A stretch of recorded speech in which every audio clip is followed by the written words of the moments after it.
I had just buried my wife when her phone buzzed with an unbelievable message, the Red Recipe Book, Unit 22. Don't let him see. I stood frozen beside her grave. When I got home, I immediately checked the kitchen. I found a hidden key taped inside that old recipe book. So I drove there alone, believing I was just following her final wish. But when the door opened, everything I once knew shattered.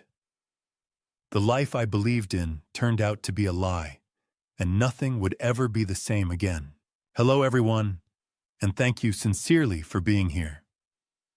Before we continue, I'd love to know, where are you watching from today? Your presence means more than you might think. Share your location in the comments so we can see how far this story travels. Also, please note some details are fictionalized for storytelling and learning purposes.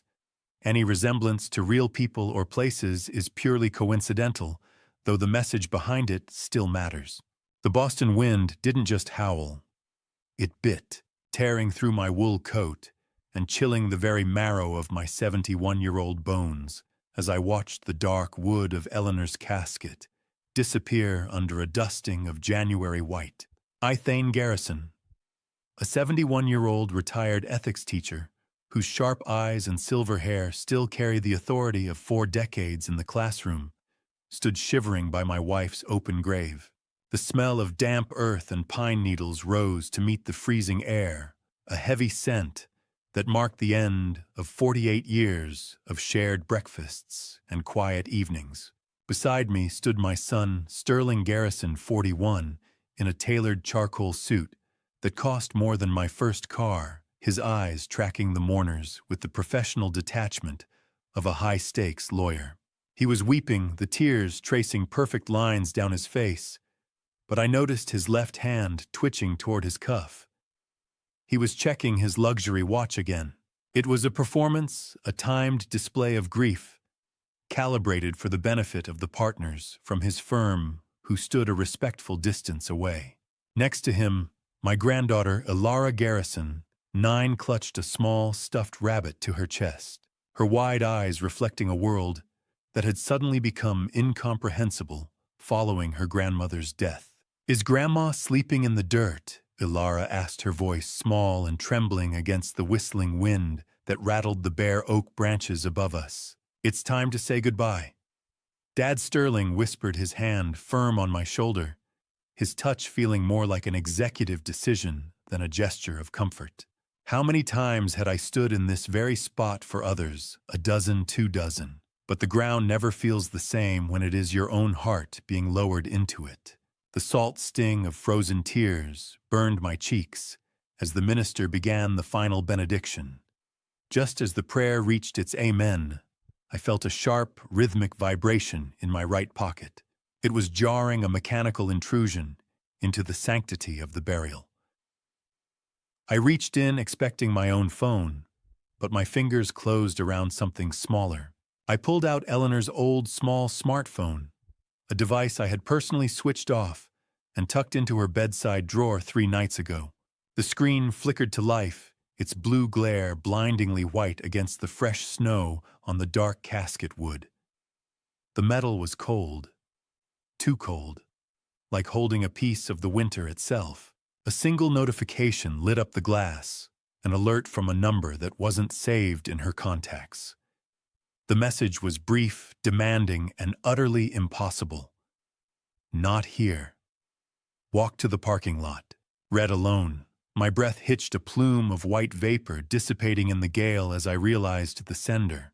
The text was coming from Eleanor's own number, a scheduled message set to trigger only after her heartbeat had stopped. It was a dead man's switch, a secret she had carried through her final days, while I was busy holding her hand and whispering lies about the spring. She had planned this moment down to the very second, knowing exactly when the dirt would hit the wood. I felt a surge of adrenaline-fueled shock that made my pulse roar in my ears. I ignored Sterling's outstretched hand and his scripted look of concern. I turned my back on the grave and the mourners heading toward my old Toyota Camry in the parking lot, my thumb hovering over the screen that shouldn't have been glowing at all. I slammed the heavy door of my Toyota, the thud muffled by the snow, and suddenly the absolute silence of the cabin felt more suffocating than the graveyard air. I sat there for a long moment, my chest heaving, the familiar sense of old peppermint and dust, acting as a thin veil against the harsh reality outside. The 1998 Camry was my sanctuary, a relic of a simpler time. Yet today it felt like an interrogation room. I pulled Eleanor's phone from my pocket. My fingers were numb, fumbling with the slick glass, as the blue light illuminated my trembling hands. I expected a passcode prompt, some barrier between me and her secrets, but the screen slid open with a simple swipe. She had left the door wide open for me. I began scrolling, my breath fogging the windshield, until the world outside became a gray smear. That is when I saw it. The phone was a hollow shell. There was no outgoing call history, no saved drafts, and not a single text message sent in the last 3 years. Eleanor had scrubbed it clean, systematically, erasing every digital footprint she had made while the cancer ate away at her body. She had left only this trail of breadcrumbs for me to find a ghost leading me by the hand. "Talk to me, Eleanor," I whispered, watching my breath vanish against the glass. The silence of the car was heavy, a physical weight pressing against my shoulders. Just as the chill began to seep through my coat, the phone vibrated in my palm. It was another message timed with a precision that made my skin crawl. "Safeguard Storage, Industrial Parkway, Unit 22. My heart gave a painful thud against my ribs. You have to understand, Eleanor didn't even like Industrial Parkway. She called it the concrete scar of Boston, a place of transit and anonymity that represented everything she disliked about modern life. Why would she keep a piece of herself there? The text wasn't finished. Below the address, a new line appeared, the red recipe book, second shelf from the bottom. "Don't let him see." I knew that book. It sat in our kitchen, its spine cracked from decades of Sunday dinners and holiday feasts. It was the heart of our home, yet she had turned it into a hiding place for a brass key I never knew existed. The instructions were a ghost's hand on my steering wheel, turning me away from my grief and toward a cliff I hadn't seen coming. This wasn't just a final wish. It was a warning, a directive born of a fear she had never shared with me in 40 years of marriage. I reached for the ignition, my hand shaking as I turned the key. The engine turned over with a reluctant metallic groan, protesting the cold, just as much as I protested the path I was now forced to walk. I glanced at the rearview mirror to check for an opening in the cemetery traffic, but my eyes locked onto a figure near the gates. Sterling was standing there, his hands buried deep in his black wool coat. He wasn't looking at the flowers or the retreating mourners. He was staring directly at my car. His eyes narrowed with a look of cold, calculating intensity that I didn't recognize. I threw the car into reverse, my heart hammering against my ribs, because for the first time in 40 years, I was terrified of my own son. The house smelled like the lilies from the wake and the ghost of the Earl Grey tea Eleanor used to drink, a combination that made my stomach turn as I stepped across the threshold of a life that no longer existed. I moved through the foyer with a heaviness in my limbs, the silence of the hallways mocking the frantic rhythm of my heart. Every creak of the floorboards felt like a betrayal of the sanctuary we had built here. I headed straight for the kitchen, my focus narrowing on the small bookshelf tucked into the corner. It was Eleanor's domain, filled with the weathered spines of her culinary collection. I reached for the joy of cooking, but as I pulled the heavy volume toward me, I realized this wasn't just a hiding spot. The margins were crowded with her neat, slanted script, but they weren't notes on temperature or seasoning. They were logs, coded entries detailing Sterling's visits, the exact times of his late-night phone calls, and cryptic references to papers he had been looking for while she was too weak to leave her bed. My breath hitched. "Where is it, Eleanor? Where did you hide it?" I whispered into the empty room. My fingers fumbled with the back cover peeling at the linen lining. Taped to the inside leaf was a heavy brass key, its weight surprising against my palm. The yellowed adhesive curled away like dead skin, revealing a small handwritten note on the page itself. It wasn't a recipe. It was a date from 3 months ago and a single chilling sentence. "Forgive me, Thane, but the foundation is rotting." I felt like a thief in a temple desecrating the memory of our Sunday dinners to find a weapon I wasn't even sure I knew how to use. The kitchen clock ticked with a rhythmic mechanical aggression, sounding less like a timepiece and more like a countdown. I stared at the key, the brass glinting under the fluorescent light, realizing that my wife had spent her final months not just fighting for life, but preparing for a war against our own flesh and blood. How could a man teach ethics for 40 years and fail to notice his own blood was hemorrhaging integrity? I had spent my career discussing the abstract nature of virtue while a predator was being raised at my own table. The realization was a physical blow, leaving me breathless in the center of the room where we used to dance while the pasta boiled. I gripped the key tightly, the sharp metallic bite of the brass digging into my clenched fist, as if to anchor me to reality.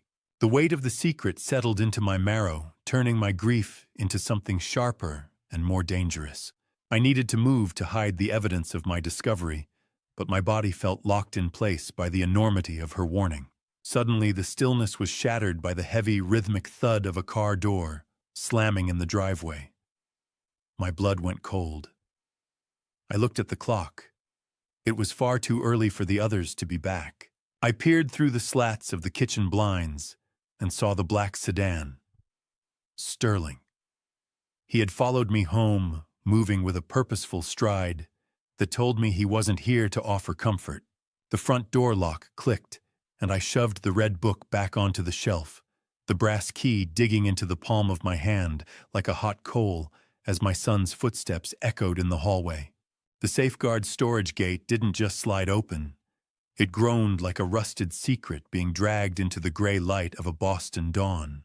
I had spent the night in a state of brittle wakefulness, listening to the house breathe and waiting for the sun to offer me a chance to escape. I had managed to slip away at 6, leaving Sterling and his wife Romilly asleep in the guest wing. Romilly Garrison, a 38-year-old corporate consultant who navigated social circles with the same icy precision Sterling used in business, would likely be the first to notice my absence. But for now I was alone. I drove with my eyes glued to the rearview mirror, searching for the aggressive silhouette of Sterling's luxury SUV, my knuckles white against the steering wheel of the Camry. "Just a little further, Eleanor," I muttered. The biting cold of the morning air nipped at the back of my neck as I parked. When I approached the front desk, the sleepy attendant checked the records and frowned. I noticed then that the unit wasn't in the Garrison name at all. Eleanor had rented it under Sarah Miller.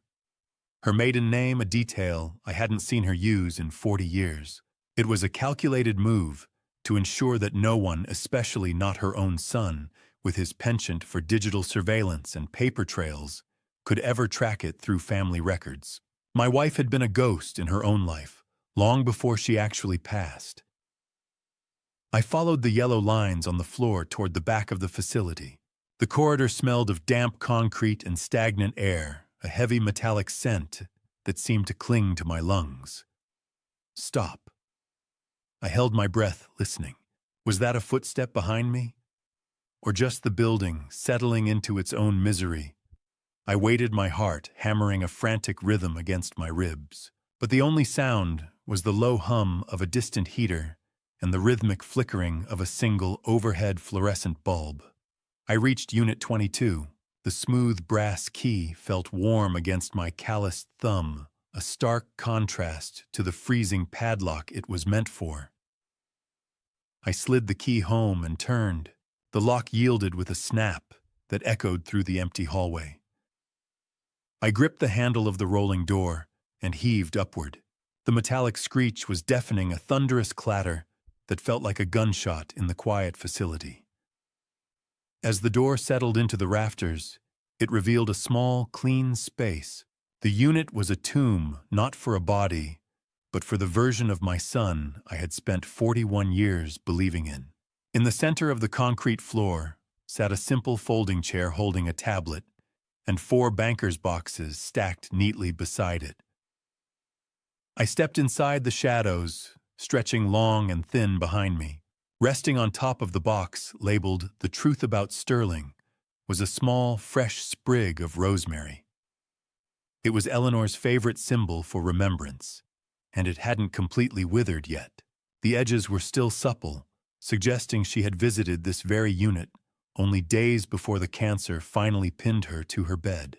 My vision blurred as I realized the strength it must have taken for her to hide this from me.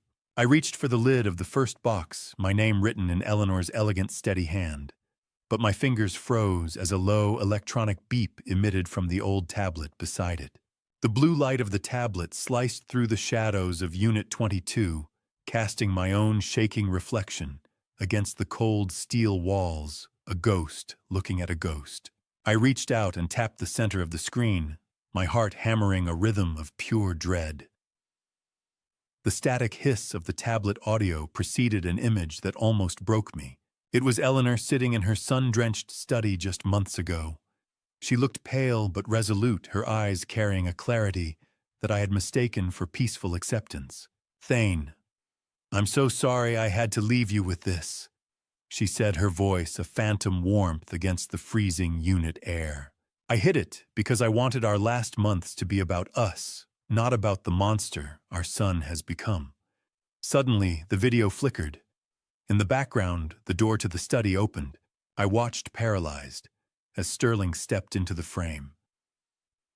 Eleanor's face didn't crumble. She merely adjusted her posture, offering him a serene, practiced smile as she tilted the screen away. It was a terrifying dance of cat and mouse played out in our own home, proving she had been living in a state of high-stakes theater while I slept soundly in the next room. Once the door closed again on the recording, her expression fell into one of agonizing urgency. "Finish what I couldn't, my love." For the people he broke. I sat back on the cold floor, the tablet resting on my knees, as the video looped into silence. I reached into the first banker's box, the smell of old paper and dust rising to meet me. Inside was a thick stack of heavy stationery, covered in Eleanor's steady, familiar handwriting. I began to read, and the world I thought I knew dissolved with every sentence. She had spent 3 years conducting a systematic investigation into Sterling's legal practice. Her voice was a silk thread, pulling me through a labyrinth of broken promises and bank statements. She detailed the moment in 2020 when she first noticed the discrepancies in the accounts of her friends. "I watched you grade those ethics papers and wept," she wrote, "knowing Sterling was using your name to pave over his crimes." She had documented everything, while I thought she was merely rereading her favorite novels. How does a mother look at the child she birthed and see a predator? I suppose she doesn't. She just sees the truth. She's forced to document a record of the rot that has replaced the innocence she once cherished. I felt a surge of fury that threatened to drown the grief. She had carried this burden alone, protecting my heart, even as the cancer began to consume her own. The letter provided a roadmap, a guide to the red folders stacked beneath the papers. "The evidence is in the red folders." The ink seemed to shimmer under the flickering fluorescent light. "Start with Helen." My hands trembled as I realized the depth of the betrayal Eleanor had uncovered.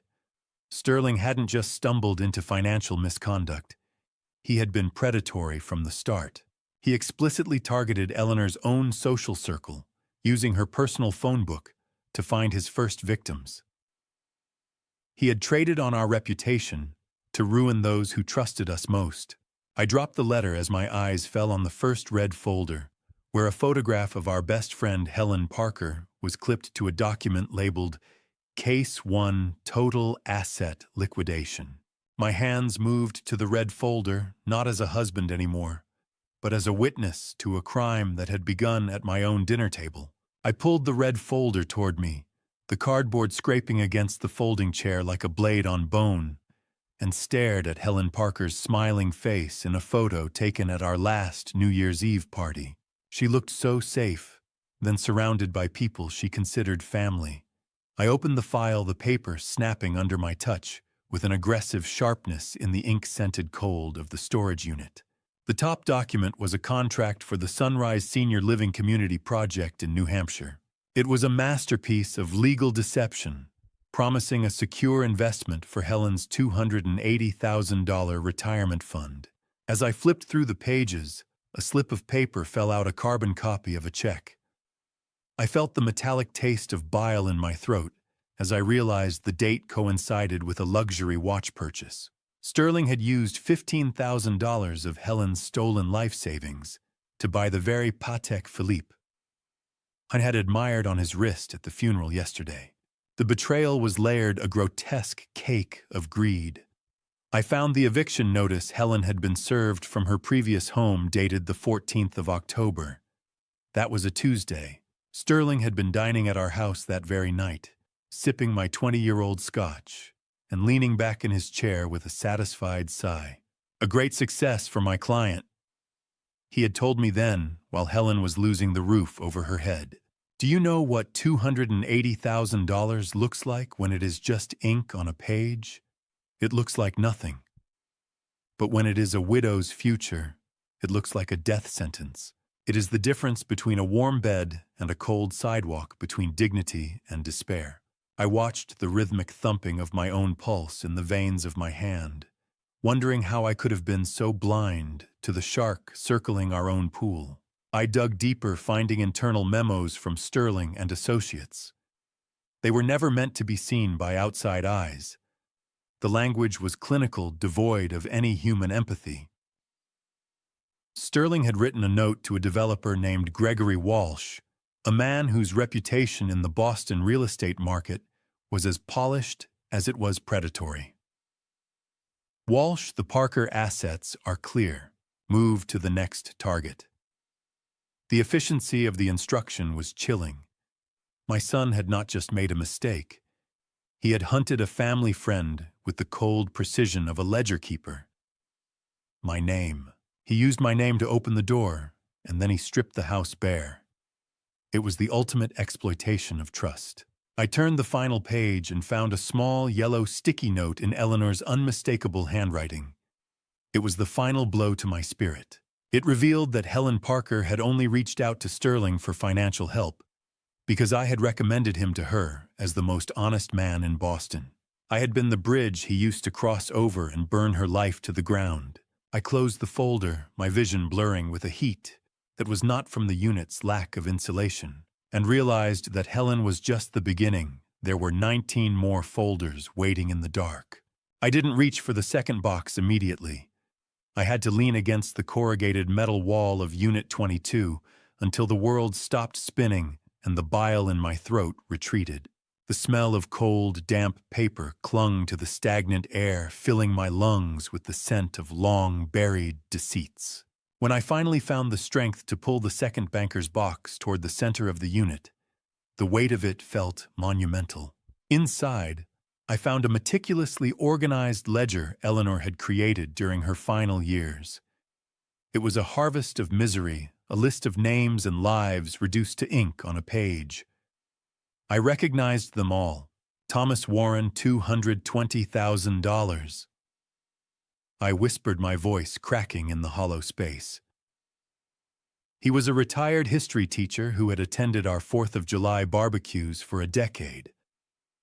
Patricia Donnelly, $190,000. God help us. She was a widow from our church, a woman who had once brought Eleanor soup every day for a month when she first fell ill. Sterling hadn't just sought out wealth. He had targeted the vulnerable people who looked at my family and saw safety. Tucked between the pages of the ledger, I found a bank statement that made the dry copper taste of fear flood my mouth. It was an account opening in the Cayman Islands, dated the very same month I had been hospitalized for my heart scare 2 years ago.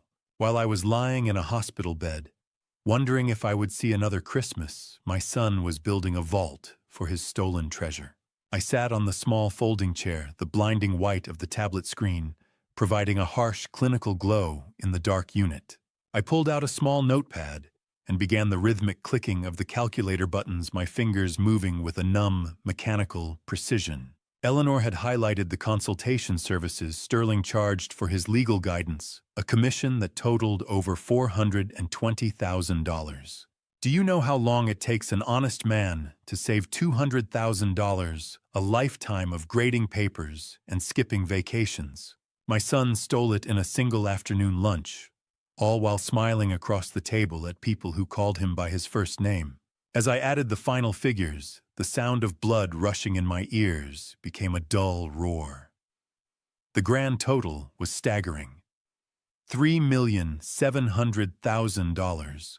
A number that large should have its own gravity. It should collapse the floor beneath me and drag me down into the earth.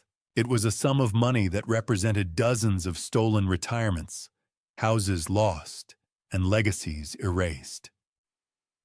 I stared at the final tally, my vision blurring. This wasn't a series of mistakes or a business deal gone south. It was a machine. Sterling had built a machine that turned the trust of our friends into his personal luxury. But as I reached the very bottom of the ledger, the final note in Eleanor's steady hand froze the air in my lungs.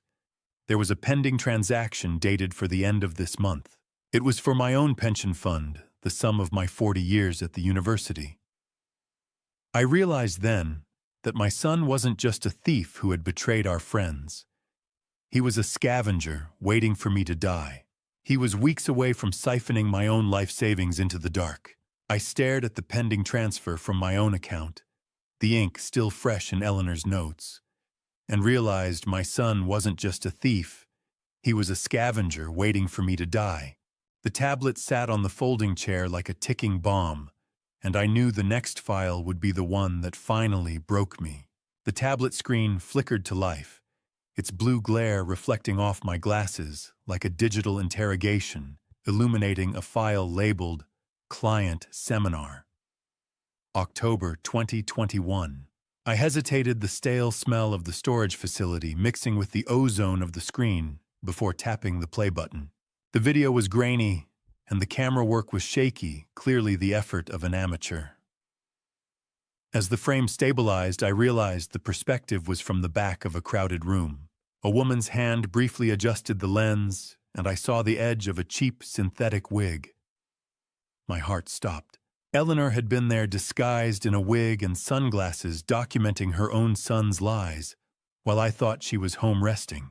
On the screen, Sterling stood at a podium in a brightly lit hotel ballroom, radiating a warmth that felt like a physical heat, even through the low-quality recording.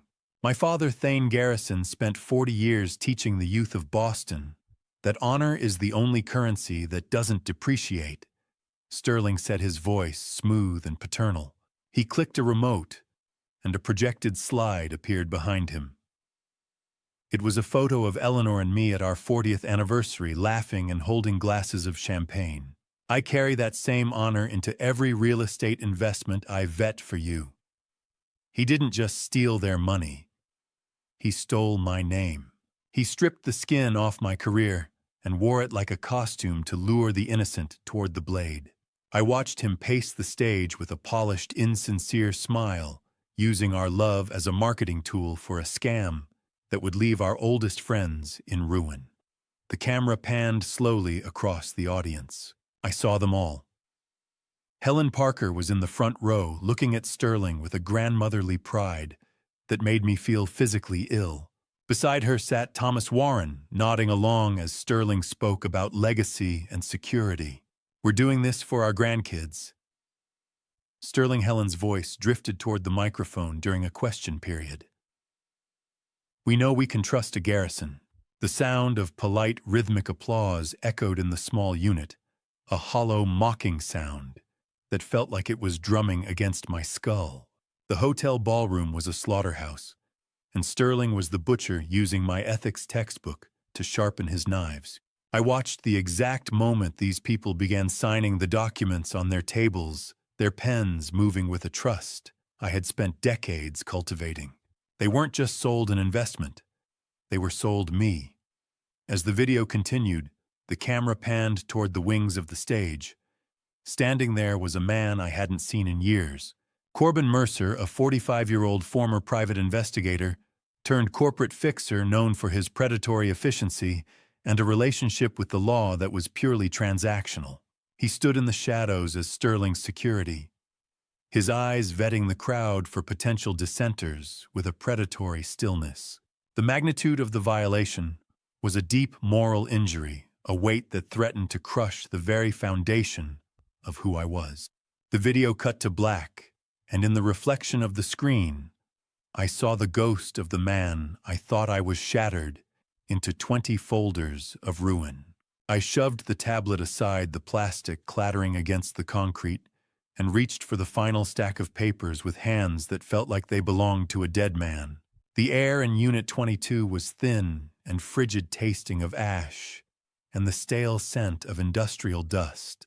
I dug into the final box, finding a thick sheaf of printed emails that detailed the blueprints of my son's soul. The sharp, acidic smell of toner rose from the pages as I began to read. There, in black and white, was an exchange between Sterling and Gregory Walsh from early 2020. They weren't just discussing real estate. They were discussing me. Greg, my father, taught ethics for 40 years, Sterling had written with a clinical coldness that made my skin crawl. These people trust me because they trust him. That's our edge. Use it. The Garrison name is better than a bank guarantee. I felt a nauseating wave of horror. My career, my reputation, the very essence of the life I had built on a foundation of integrity had been weaponized against the people I cared for most. As I flipped the pages, the paper cut into my cold thumb, a small red bead of blood blooming on a line where Sterling had forged my signature. He had created a series of recommendation letters, making it appear as though I was a silent partner in the New Hampshire project. He hadn't just used my shadow. He had stolen my hand. How do you mourn someone who is still walking around in a tailored suit? How do you bury a ghost that still has your last name? I realized then that I wasn't reading the words of a man who had made a mistake. I was reading the inventory of a predator. Sterling's tone in later emails turned from predatory to mocking, calling the victims walking relics and easy marks, who were too focused on their grandchildren to notice their bank accounts bleeding dry.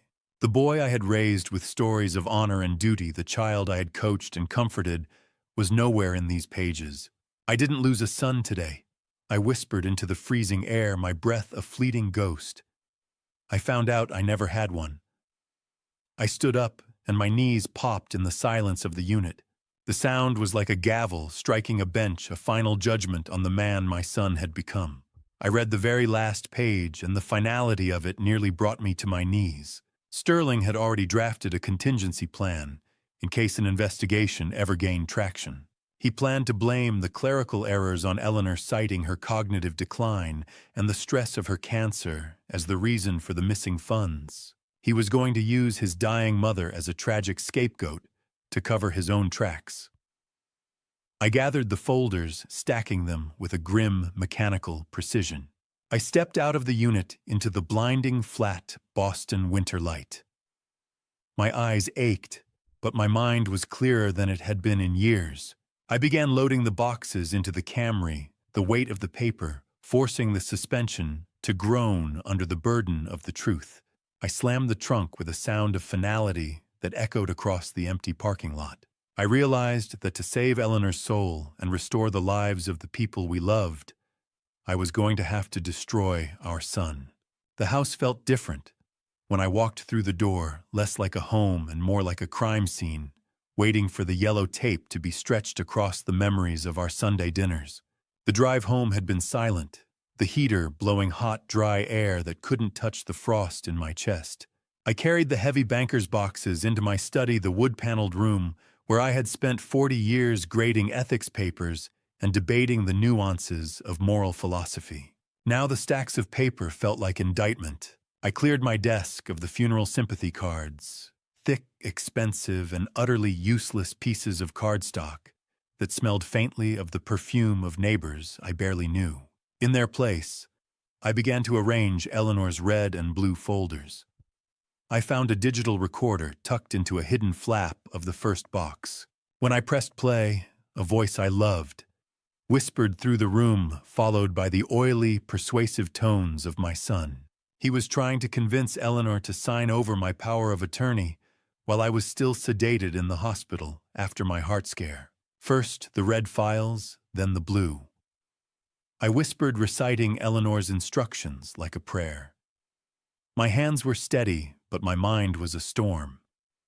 You didn't leave me a burden, Elle. You left me a map. I gripped a fresh notebook and a red pen, its nib scratching aggressively against the paper, as I began the meticulous process of cross-referencing. The smell of old paper and bitter cold coffee filled the room as the moon rose outside the window, casting long, skeletal shadows across the floor. How many times had I told my students that the truth is a solid foundation? I was wrong. The truth is a flood, and right now I was just trying to keep my head above the water. I looked at the red folders again. They were the victims. The blue folders were the mechanisms of the theft. As I dug deeper, moments from the last 2 years began to take on a sinister, retroactive clarity. I remembered Sterling's sudden generosity, the expensive watch he'd given me, the offer to pay for Eleanor's experimental treatments in Switzerland. It was all blood money, stolen from the very people who trusted our name. I sat in the heavy silence of the house, the metallic taste of old grief rising in my throat. I was 10 feet away. I was right downstairs watching the evening news while she was drowning in this, fighting a war in the room above my head. Tick, tick, tick. The grandfather clock in the hall sounded like a metronome for a funeral march. I realized then that my silent days ahead were not just for reading. They were for a psychological preparation to face a son who had become a total stranger. I was preparing to fight a man who wore my son's face but shared none of his soul. Then I found a printout near the bottom of the second box. It was a statement for my granddaughter Ilara's college fund. I had started that account the day she was born, and Eleanor had nurtured it like a garden. The balance at the bottom was a haunting, hollow zero. The funds had been redirected into a secret offshore account in the Cayman Islands. I stared at the zero balance in Ilara's college fund and felt a coldness settle in my gut that no heater could ever touch. He wasn't just a thief, he was a cannibal. My hands were shaking as I reached for the very bottom of the fourth box, searching for the one thing Eleanor said would save us. I shoveled aside a stack of fraudulent property deeds, my fingernails catching on the rough cardboard bottom of the box until I felt the sharp, stiff corner of a card that didn't belong in a pile of crimes. I pulled it free, holding a crisp, cream-colored business card that felt clinical and heavy in my hand. It was for the Elder Justice Legal Center, and the name printed on it was Sarah Williams. Sarah Williams, 34, was once Sarah Miller, the brightest, fiercest student in my 2007 ethics class, now a formidable attorney specialized in elder justice. I turned the card over to find Eleanor's elegant, steady handwriting. Class of 2007, she had written. She remembers your lecture on the social contract. Attached to the card, by a rusted paperclip, was a neon yellow post-it note. My eyes narrowed as I read Eleanor's observation. Sterling tried to hire her firm as a consultant last year. He wanted to buy her silence by creating a conflict of interest. She refused him. I felt a surge of adrenaline. Sterling was a master of the preemptive strike, but Sarah Miller had apparently developed a shield he couldn't penetrate. Sarah Miller, I whispered, the dusty, unventilated study air tickling my throat as the memory clicked. You were the one who wouldn't let the Thoreau debate end. I closed my eyes, seeing her in the front row of the lecture hall, her jaw set with that iron-willed determination as she challenged me on the boundaries of systemic duty. Eleanor hadn't just found a lawyer. She had picked a weapon I had personally helped to mold. I moved to my laptop, the blue artificial light of the screen reflecting in my eyes as I searched for her name. My hands had finally stopped shaking, replaced by a cold, calculating resolve. I found her recent cases, high-profile wins against predatory lenders and nursing home conglomerates that had made headlines in the Boston Globe. I clicked on a news clip, and there she was, standing on the courthouse steps. She had the same sharp, observant eyes I remembered, though they were now tempered by years of seeing the worst of human greed. Does a teacher ever truly stop being responsible for their students? Or is this the final exam I never realized I was preparing her for? I realized then that I was looking at the person Eleanor had chosen to finish this fight. In another article, I read that Sarah had been publicly critical of firms like Sterling and Associates for months, citing them as examples of the gray market vultures picking at the bones of the elderly. She's already hunting him, I realized, a dark sort of pride blooming in my chest. She just needs the teeth. The business card felt like a polished stone in my hand, the kind you use to bring down a giant who thinks his armor is impenetrable. Digging further into a small envelope taped to the card, I found a series of receipts. Eleanor had been making small, anonymous monthly donations to Sarah's nonprofit for nearly 2 years. She hadn't just found the prosecutor. She had been quietly funding the very office that would eventually bring her son to justice. I reached for the house phone, my thumb hovering over the dial, prepared to finally make the connection. But I stopped when I noticed the rhythmic, persistent blinking of the red answering machine light. I had been so buried in the boxes that I hadn't heard it. It was a message from David Morrison that had been sitting there ignored for 3 hours. The doorbell didn't just ring. It pierced the silence of my study like an alarm, forcing me to shove Sarah Williams's card into my pocket, as if it were a piece of contraband. I hurried to the kitchen, passing the answering machine where a sharp, rhythmic chirp announced the missed call. I didn't stop to play it.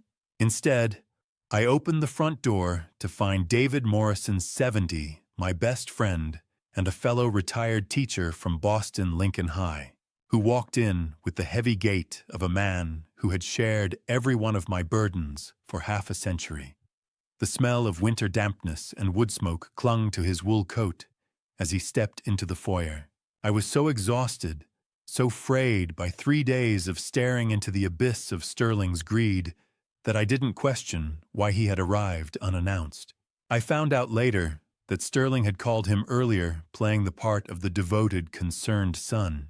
He had used David as a scout, a friendly face to peer through my windows and report back on my isolation. We sat in the kitchen, the air thick with the smell of burnt coffee I had forgotten on the burner. David looked at me with those weary, honest eyes, and my resolve simply buckled. I needed to tell someone.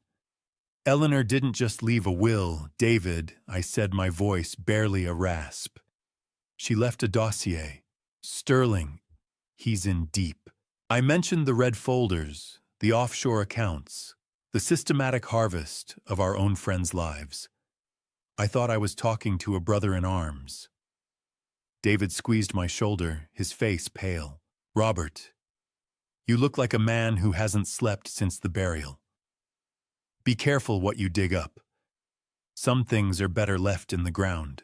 How many times had I taught my students that a secret is only a secret if you're the only one who knows it? My own exhaustion had made me the very hypocrite I spent 40 years warning against. When David left, he was visibly shaken, a vessel overflowing with a truth he wasn't built to carry. He went home to Margaret Morrison, his well-meaning but talkative wife, the kind of woman whose heart was as big as her social network, which made her the most dangerous person in Boston to tell a secret. He was talking about red folders, Margaret, David told her, out of genuine fear for my sanity. By the next morning, at a parent-teacher association meeting, Margaret was leaning in toward a friend, whispering about the legal documents I had found. The leak was slow-motion horror, a ripple in a pond that quickly became a tidal wave. The coffee was bitter. Or maybe it was just the taste of my own regret. By mid-afternoon, I realized the chain reaction I had initiated was unstoppable. The phone in my pocket vibrated with a sudden violent intensity. I pulled out Eleanor's device and felt my stomach drop. A blue electronic glare illuminated the screen. Remote wipe attempt in progress. My son wasn't just tracking me anymore. He was trying to execute the evidence from miles away. Before I could even process the digital violation, a heavy shadow blocked the evening sun at my kitchen window, stretching across the tile like a shroud.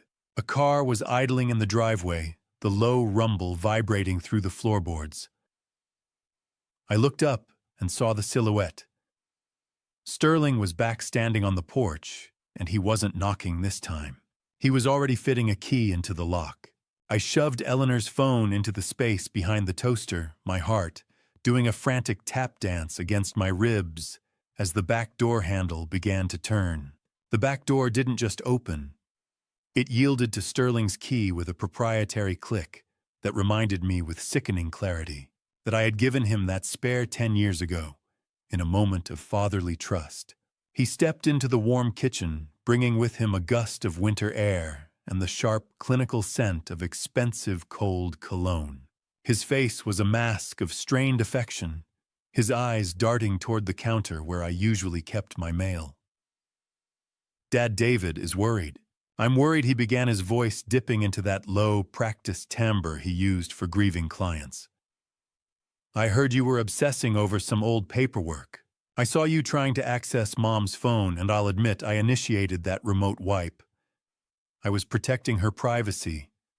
She wasn't well at the end, Dad. The medication, the cancer. She was confused. She was seeing things that weren't there."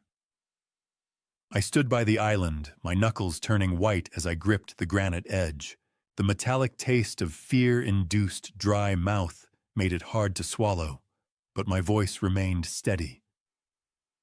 "Don't you dare use your mother's illness to cover your tracks, Sterling. She saw exactly what you were doing." Sterling paced the kitchen like a trapped predator, the heater humming in the corner, to fill the sharp silences between our sentences. He tried to laugh, but it was a dry, brittle sound. "Dad, you're sitting in the dark with files that don't mean anything. Whatever you think you found, it's just the rambling of a sick woman who lost her grip on reality. I haven't said what I believe yet, Sterling." I replied, my paternal fury rising to meet his arrogance. "But you're already defending yourself against a ghost. How do you reconcile the man standing in your kitchen, threatening your legacy, with the boy you once taught to ride a bike? You don't.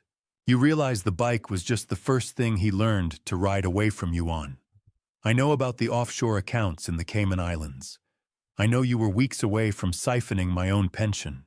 His facade finally cracked. The false concern vanished, replaced by a cold, calculating anger that made him look like a total stranger. "If you choose these lies over your own blood, you'll lose everything, Dad. Think about Alara. Do you really want her to see her grandfather go through a public breakdown?" His eyes were what chilled me the most. They weren't Eleanor's. They were just empty, like a ledger with the columns wiped clean. I told him flatly to get out. He stared at me for a long moment, then turned on his heel. As he opened the door, he looked back with a sneer. "Romilly and Alara are waiting in the car. I told them we were just dropping off some groceries, but maybe next time I'll tell them the truth about your state of mind." He had used his own daughter as a psychological buffer, knowing I wouldn't dare start a scene with her nearby. I watched the taillights of his SUV disappear down the driveway, the cold handle of the back door still biting into my palm as I locked it. I turned to the window, and my breath hitched. Sterling wasn't the only one who had been watching the house. A black sedan I didn't recognize was idling at the curb, its headlights doused, just a dark shape waiting in the shadows. The black sedan didn't move for 3 minutes. Its headlights extinguished, like the eyes of a predator waiting for the forest to go still before the final spring. I stood behind the frosted glass of the front door, my hand white-knuckled around the cold brass handle. The exhaust from the idling car puffed in the frigid night air, a rhythmic ghost in the darkness. Finally, the driver's side door opened. Corbin Mercer, a 45-year-old fixer with an expensive leather portfolio and shoes that had never seen a Boston slush pile, stood on my porch like a polite wolf. He moved with a practiced feline grace that made the porch floorboards groan under his weight. I opened the door just a crack, the scent of high-end leather and winter ozone slipping into the hallway. "Mr. Garrison," he said, his voice so smooth it felt lubricated with insincerity. "Family matters are like glass once they crack. They're never quite clear again. We're here to help you keep it intact." I didn't invite him in, but he didn't seem to care. He leaned slightly forward, his eyes scanning the hallway behind me. "It's a shame the boxes in your study are causing so much unnecessary friction," he remarked casually. My heart hammered against my ribs. I hadn't told Sterling exactly where I had put the 4 bankers' boxes, yet this man spoke of their location with an eerie certainty. I wondered if they had used thermal imaging from the street, or if someone had slipped in while I was at the cemetery. "I've seen enough snakes in the grass to know when one is wearing a suit, Mr. Mercer," I replied, the taste of copper sharp in the back of my dry throat. "Get to the point." Mercer's smile didn't reach his eyes. He shifted his portfolio, the leather creaking. He looked past me, his gaze landing on the framed photo of Alara hanging in the hall. My Alara, in her tutu. My heart didn't just stop. It turned to lead. "Little Alara is so talented," he murmured. "It would be a tragedy if her grandfather's confusion cost her everything she's worked for." Private schools are very sensitive about the reputation of their families. A public scandal, a messy legal battle, it could shatter her social and educational future. His words were like a slow-acting poison designed to paralyze me with the thought of what I might lose if I fought back. He was telling me that my granddaughter was the collateral for my silence. He wasn't just a lawyer or a consultant. He was a harvester of leverage. Does a son really send a man to threaten his own child's happiness just to save his bank account? The realization brought a white-hot protective rage to the surface, a heat that burned through the chill of the evening. "Get off my porch." "Now," I said, my voice low and vibrating with a resolve I hadn't felt in years. Mercer didn't flinch. He reached into his pocket and produced a card, sliding it toward me. It wasn't for a law firm. It was for a private security group specialized in recovering disputed assets. He looked at me one last time, a silent warning etched into the set of his jaw, before descending the steps with the casual grace of a man who had already won. I watched the exhaust of the sedan as it finally pulled away, and I realized I couldn't wait another minute. I needed to call the only student I ever taught who knew how to fight back. The elevator ride to the 4th floor felt like a descent into a world I had spent 40 years theorizing about, but never expected to inhabit a world where the law was the only thing standing between my son and the people he had devoured. I pressed the cold elevator button with a trembling finger, the metal biting into my skin as the car rose through the gut of downtown Boston. When the door slid open, the air changed, smelling of high-end ink and the heavy, comforting scent of old paper. I carried the first banker's box against my chest like a shield. Sarah Williams's office was a fortress of organized chaos, every surface overflowing with files on elder abuse and financial fraud. Recognition flashed in her eyes the moment I stepped across the threshold. For a brief second, the professional mask of the high-powered attorney slipped, revealing the 17-year-old girl who once sat in the front row of my classroom, debating the ethics of civil disobedience. "Mr. Garrison," she said, her voice steady but carrying a note of profound surprise.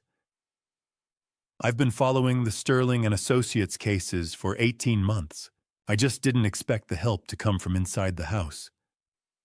She paused, her sharp eyes scanning the heavy box in my arms. I didn't realize until that moment that Eleanor had been sending her encrypted emails under the pseudonym The Librarian for months, providing the very hints that kept Sarah's investigation from being dismissed by the Bar Association. I set the heavy banker's box onto her mahogany desk, the thud echoing through the room like a challenge. "I'm not here as a father today, Sarah," I told her. "I'm here as a witness."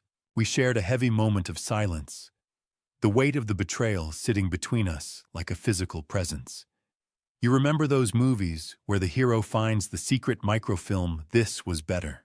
This was 3 years of a mother's heartbreak turned into a weapon of pure mathematical justice. Sarah began to flip through the red folders, her eyes widening as she scanned the original, unaltered contractor invoices Eleanor had painstakingly recovered. My wife had essentially done the discovery work of a 5-year federal investigation in 3 years of quiet, dying resolve. "This is it, mister." Garrison Sarah whispered, her thumb tracing the edge of a document. "This is the ledger that connects Sterling to Gregory Walsh's liquidation accounts.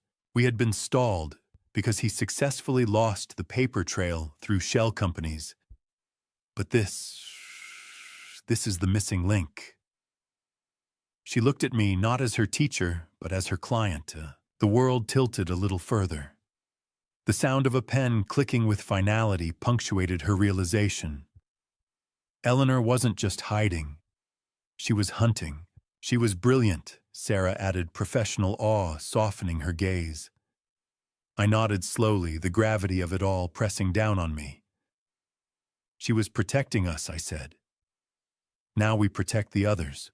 Sarah closed the folder with a sharp snap and reached for her coat, her face hardening into the expression of a woman about to go to war. "Because Sterling forged your signature on those recommendation letters, you have the legal standing of a victim," she explained.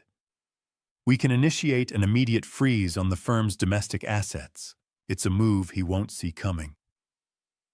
She stood up the light from the window, catching the iron-set line of her jaw. "There are 12 people waiting at a community center in Dorchester, Mr. Garrison. It's time they saw the face of the man who is going to help them win." The community center smelled of floor wax and stale coffee, a scent that usually signaled a bake sale or a neighborhood watch meeting. But today, it smelled like the last stop for the broken. I followed Sarah into the small basement room, the squeak of my rubber soles on the waxed linoleum floor, echoing like an intruder's footsteps. 12 elderly people sat in a jagged circle of folding chairs, their coats still buttoned against the chill that the clanking radiators in the corner couldn't quite conquer. As Sarah stepped forward to introduce me, the room went deathly silent. I saw the recognition flash across their faces, followed by the jagged edges of resentment. To them, I wasn't the man who had spent 4 decades grading ethics papers. I was the architect of the face that had smiled while it robbed them. Helen Parker, 76, Eleanor's best friend for 30 years, sat in the front row, with her hands knotted in her lap, her face a map of the betrayal my son had etched there. "This is Thane Garrison." Sarah said, her voice steady in the low-ceilinged room. "He's the reason we finally have a path forward." "He looks just like him," a woman in the back whispered. I realized with a stabbing pain that 3 of the men here were former students of mine. They hadn't just been random targets.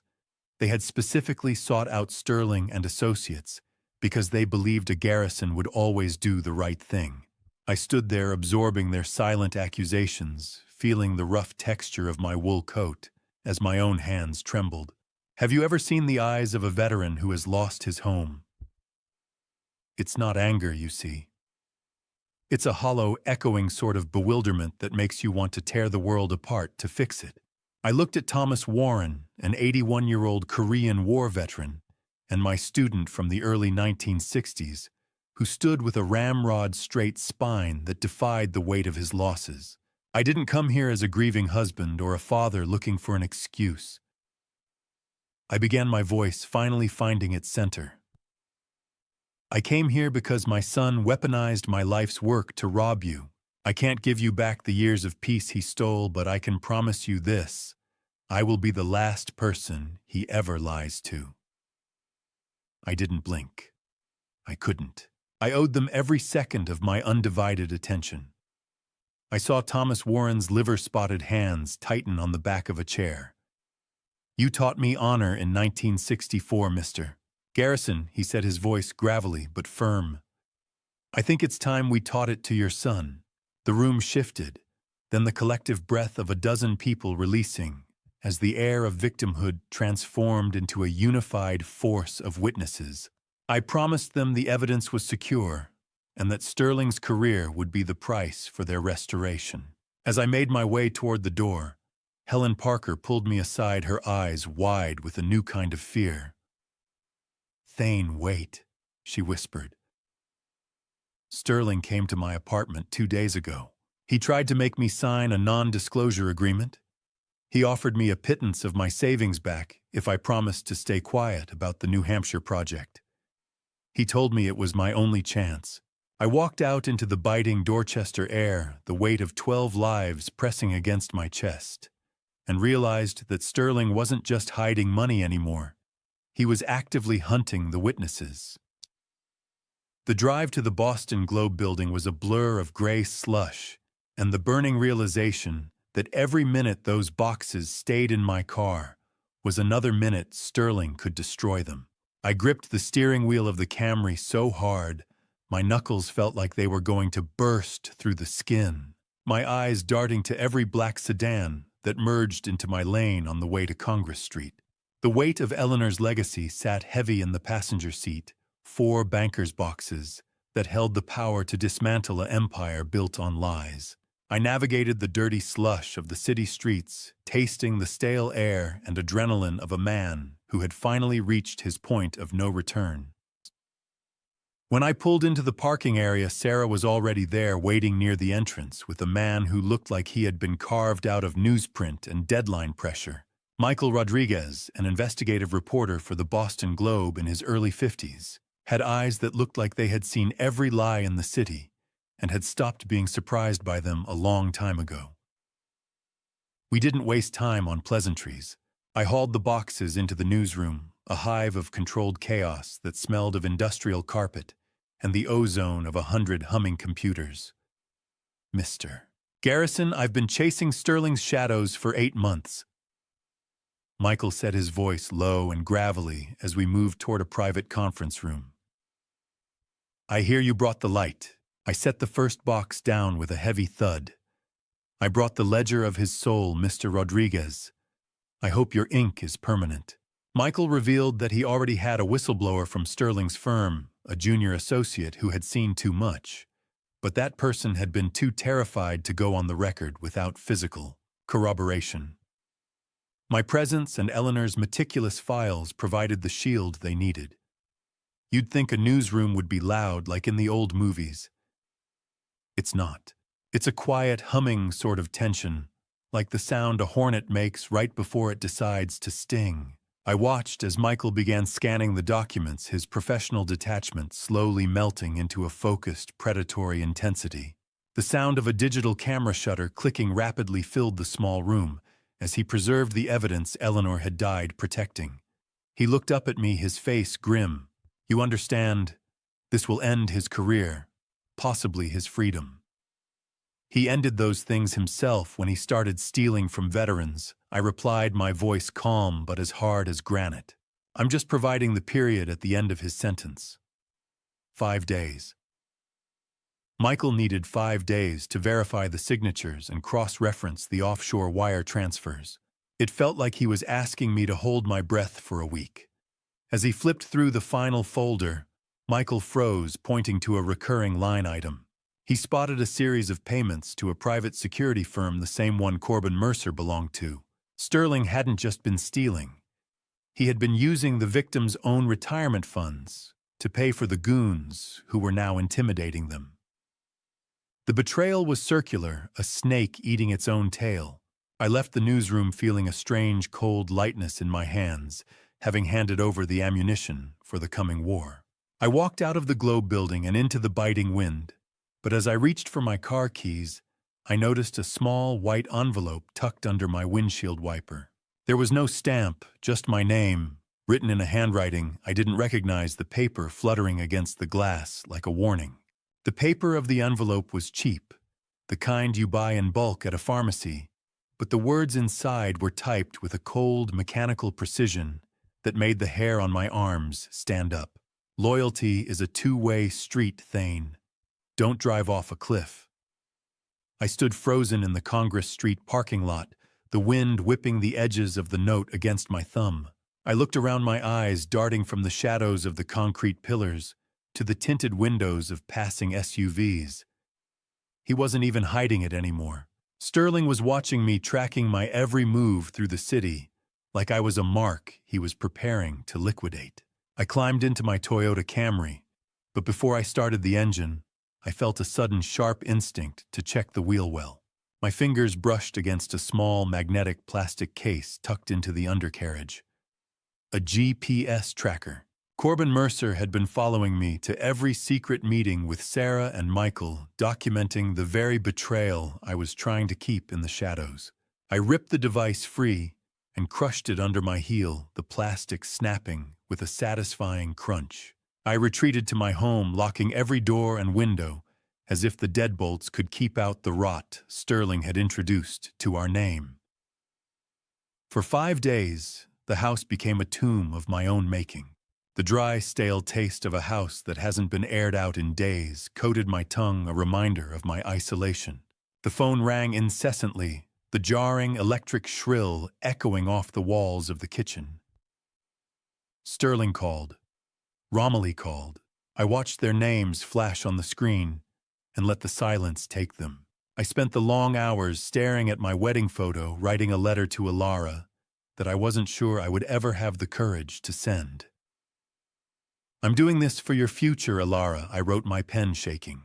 "Even if you hate me for it today. Justice often requires the hardest kind of love, the kind that cuts through bone to save the soul. Have you ever sat in a house you've lived in for 40 years and felt like a prisoner? The walls didn't change, but the safety did. It evaporated like mist. Before I reveal the conversation that finally brings the hammer down on that envelope's warning, if you are still with me, I want to hear your perspective. Comment right if you think I am being a righteous father, or wrong if you think I am being a vengeful one, and add one short reason why so I can understand how you see this moral choice. Please note, the next part contains some dramatized details added for narrative impact to convey the depth of the moment. The message behind this story is what I hope stays with you. Silence. Absolute heavy silence. Then the phone screamed.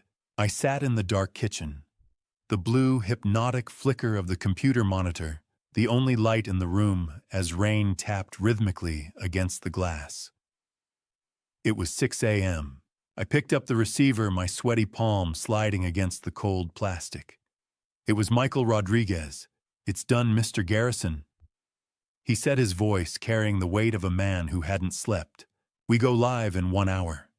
He told me that Sterling's firm had tried to file a preemptive gag order injunction against the Globe at 3 a.m., a desperate legal maneuver that had ultimately failed.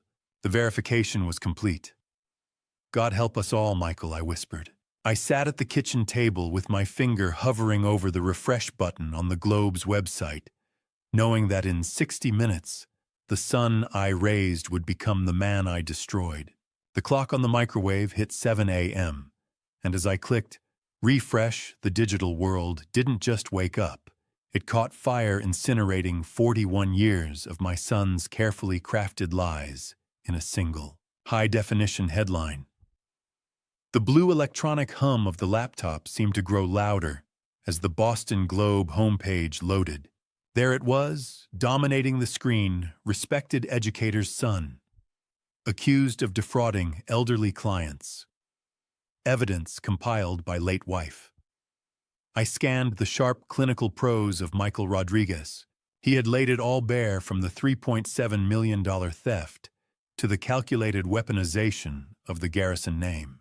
I felt a nauseating mixture of vindication for Eleanor and absolute grief for the man Sterling used to be. The article even revealed that Eleanor had sent a duplicate copy of the evidence to a rival law firm 3 weeks before she died. She was thorough. She had ensured that even if one path was blocked, the truth would still find the light. "It's out there, Elle," I whispered, staring at the screen through a thin veil of tears. "No one can bury it now." By 8:15 a.m., the smell of scorched toast lingered in the kitchen forgotten, as the comment section under the article transformed into a tidal wave of public outrage. Former students and Boston residents were flooding the site with shock and fury. Have you ever watched a building being demolished? It happens so fast. Decades of construction turned into a cloud of dust in seconds. That was my son's life at 8:15 this morning. I moved to the living room and turned on the television. A live news feed showed a swarm of reporters gathered outside Sterling's glass-fronted office in the Seaport district. Their cameras pointed at the entrance like bayonets. A scrolling ticker at the bottom of the screen announced that Sterling and Associates had released a statement placing him on immediate leave. 2 senior partners had already resigned, citing a total loss of institutional trust. I sat on the edge of the sofa watching the bright, clinical white of the newsroom backdrop as an anchor interviewed a spokesperson from the Massachusetts Bar Association. "A total loss of trust," I whispered, repeating the anchor's words. "That's what you were always afraid of, Sterling.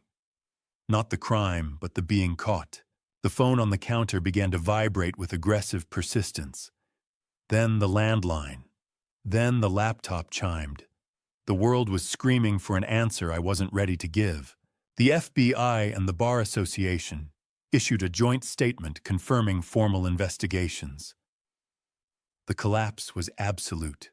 Just then, a local station aired a pre-recorded rebuttal from Gregory Walsh, Sterling's longtime partner. He didn't hesitate. He flipped instantly, looking directly into the camera to blame the entire scheme on Sterling's personal greed and forged documents. He was throwing Sterling to the wolves to save his own skin.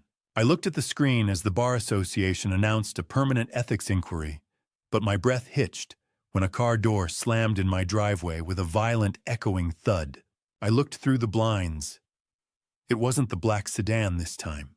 It was Sterling's high-performance SUV, and the engine was still screaming, idling roughly, as if the machine itself shared the driver's frantic, shattered rage.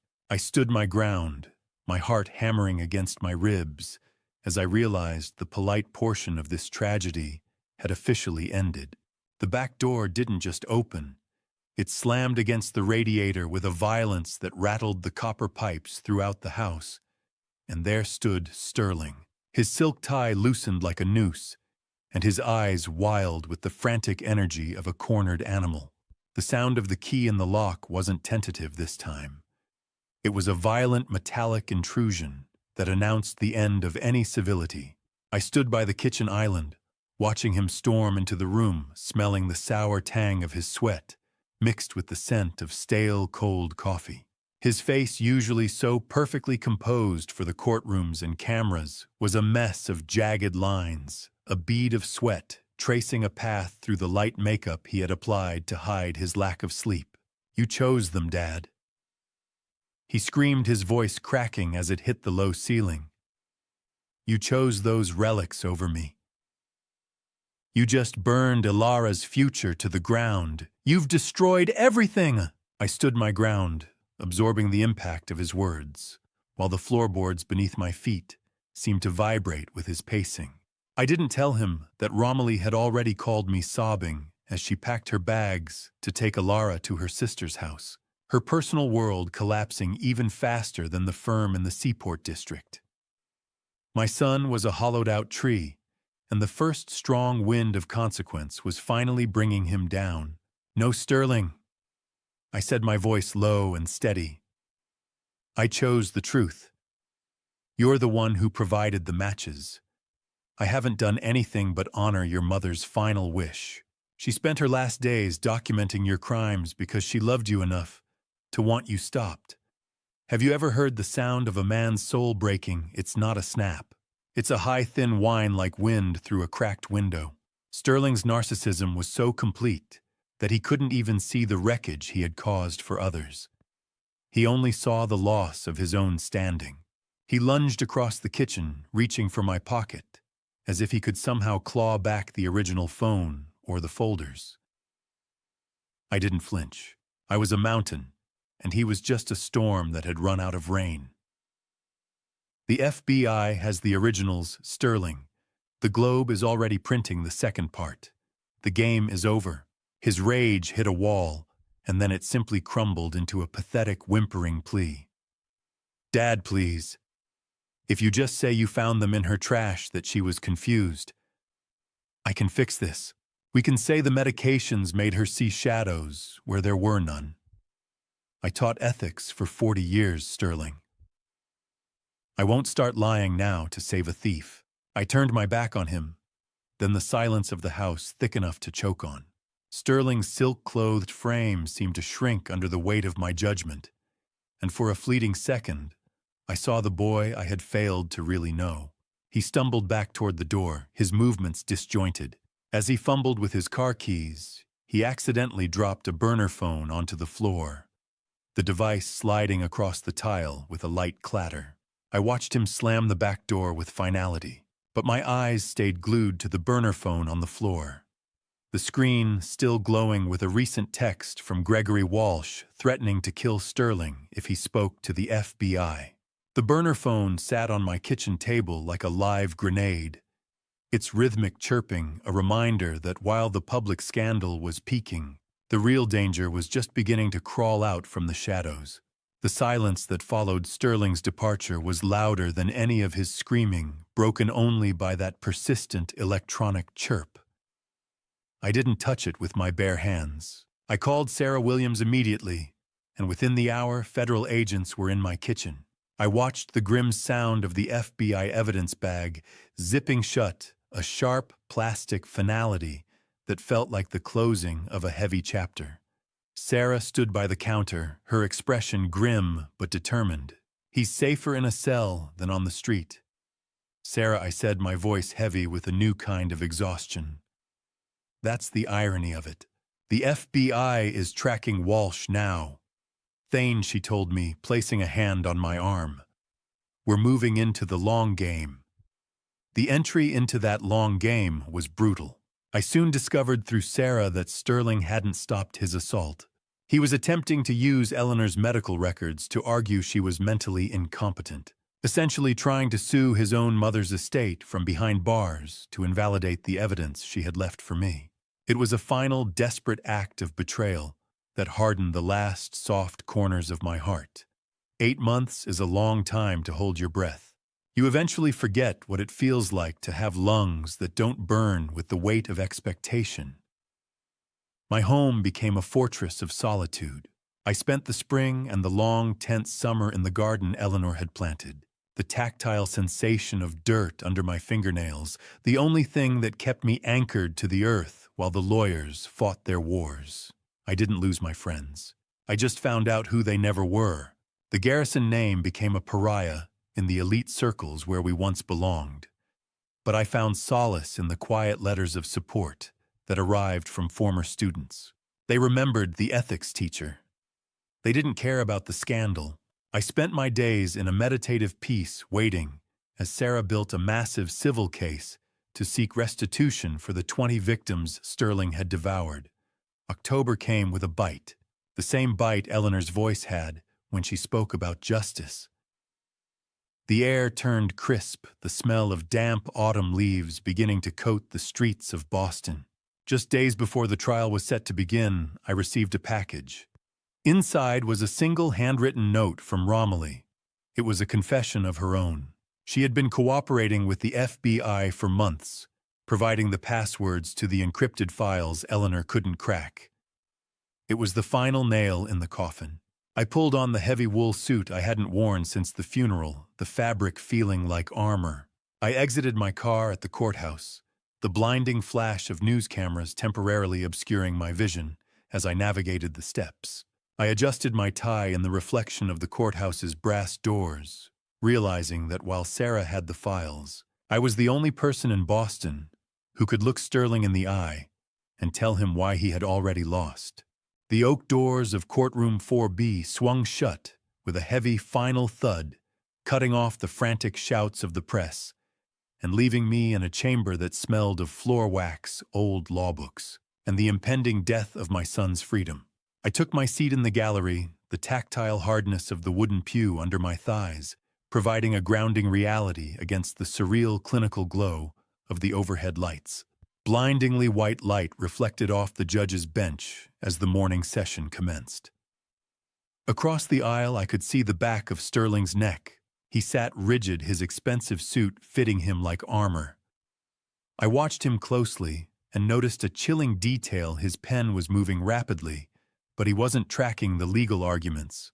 He was scribbling a list of liquid assets accounts he clearly still had, hidden in the shadows, already planning his financial survival. There was no bowed head, no sign of the remorse I had hoped for in my most private prayers. Sarah Williams rose and called the first witness. Helen Parker moved to the stand, her rhythmic creak of the witness chair echoing in the sudden hush. She looked so frail, clutching a damp handkerchief, as she recounted how Sterling had sat in her living room, drinking her tea, while convincing her to sign over the equity of the home she'd lived in for 30 years. She described the shame of the day the sheriff arrived, the humiliation of moving her life into her daughter's spare basement room. I didn't think I was signing a contract. Helen sobbed, her voice barely a whisper. I thought I was helping Robert's boy. Sarah asked if he had ever mentioned the risks. No, she whispered. He told me it was as safe as a garrison's word. How do you put a price on the dignity of an 80-year-old woman? Is it the cost of the house she lost? Or the cost of the sleep she'll never get back? I felt the weight of her words like stones in my pockets. Next came Thomas Warren. His Korea veteran cap rested on the railing, and I could smell the faint scent of peppermint on his breath as he spoke. He didn't sob. He testified with a voice that graveled with suppressed rage. He explained that the $220,000 Sterling stole was his life's disability compensation and the inheritance saved for his grandchildren. I bled for this country for 30 years of payments, and that boy took it all with a smile and a fountain pen, he declared. He turned then, looking directly at Sterling. You aren't just a thief's son. You're a coward who hides behind a good man's name. The room went cold, not from the air conditioning, but from the realization that we were breathing the same air as a monster. The sharp metallic click of the court reporter's keys was the only sound in the stunned silence that followed. But the silence didn't last. Sterling's lead defense attorney stood up for the cross-examination, his eyes cold and opportunistic. He pointed a shaking finger toward the gallery, specifically at my seat. He began to imply that Thomas had only invested because I had personally vouched for the funds in private phone calls.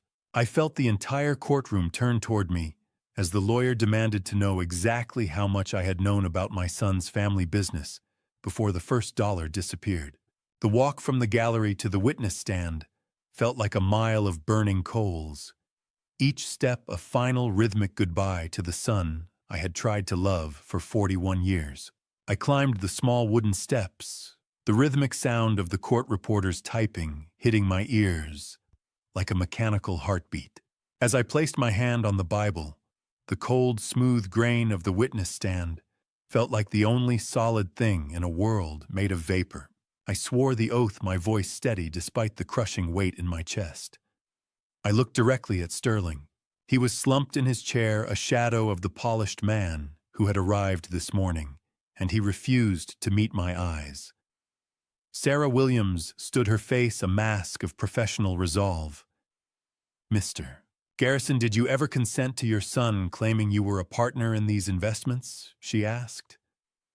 No, I replied, and the word felt like it was carved from stone. He didn't just use my name, Sarah. He stole it. He used a lifetime of my students' trust as collateral for a crime. To drive the point home, I produced a small digital recorder I had pulled from Eleanor's hidden cache. one that Sarah hadn't even entered into evidence yet. I pressed play, and the courtroom filled with Sterling's voice laughing as he told Gregory Walsh that I was too senile to notice the signature forgeries. The smell of old paper and heavy courtroom air seemed to thicken as the recording played. Sterling's shoulders began to tremble, and he finally dropped his head into his hands. Have you ever had to perform an autopsy on your own family? That's what it felt like. Each question was a scalpel peeling back the skin of our life to show the rot beneath. Sterling's defense lawyer attempted a brutal cross-examination, his voice dripping with feigned sympathy as he suggested I was merely a vengeful, grieving widower looking for a scapegoat. You are a teacher, Mr. Garrison. Do you not teach forgiveness? He challenged. I took a slow breath, the taste of salt from a single unintended tear hitting my lip. Forgiveness requires the truth first, counselor. My son hasn't even looked at the people he robbed yet. Character is revealed not in the words we say, but in how we treat the vulnerable. I looked at Sterling one last time, not as his father, as his judge. Honor means facing consequences, Sterling. I said, my voice carrying to every corner of the room. It doesn't mean hiding behind your father's shadow or your mother's grave. Sterling finally broke a low sob escaping him that was lost in the sudden murmur of the gallery. The tragedy of the moment was absolute, a final victory that felt like a burial. As I stepped down from the stand, my legs felt like lead, but my spirit was strangely light. The judge adjusted her glasses and looked at the U.S. attorney seated in the front row. Based on the testimony and the audio evidence presented today, she said, her voice like a hammer, I am referring this matter to the U.S. attorney for immediate criminal indictment. I am also ordering an immediate freeze on all assets mentioned in the new recordings. Sterling looked up as the judge mentioned the U.S. attorney. And for the first time in his life, the arrogant mask was gone, replaced by the sheer hollow terror of a man who realized the ground had finally disappeared. The 2-day wait for the jury was a different kind of silence than the funeral. It was the silence of a house where the fire had finally been put out, but only the ash remained. I spent those 48 hours in my study staring at the empty space where the boxes had once been, feeling the phantom weight of my wife's resolve pressing against my chest. When the call finally came, I drove to the courthouse with a hollow stomach.